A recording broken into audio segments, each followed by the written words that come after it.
অবশেষে পুলিশের জালে বিমানবন্দরে কিডন্যাপিং কাণ্ডের মূল পাণ্ডা প্রবীণ কুমার। 17 ডিসেম্বর হরিয়ানার পানিপথ থেকে তাকে গ্রেপ্তার করে বিধাননগর থানার পুলিশ। বিদেশে চাকরি দেওয়ার নাম করে বিভিন্ন দেশের যুবকদের ফাঁসিয়েছেন তিনি।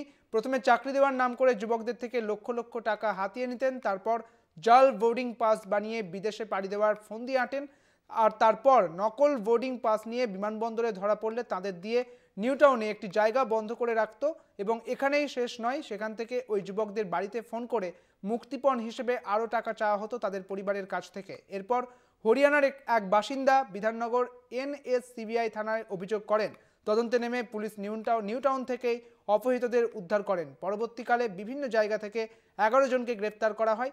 গ্রেপ্তারির পর প্রবীণকে ব্যারাকপুর আদালতে তোলা হলে 7 দিনের পুলিশি হেফাজত হয়েছে প্রবীণ পুলিশের হাতে, এমনটাই জানা যাচ্ছে। तो that racket was based in Haryana.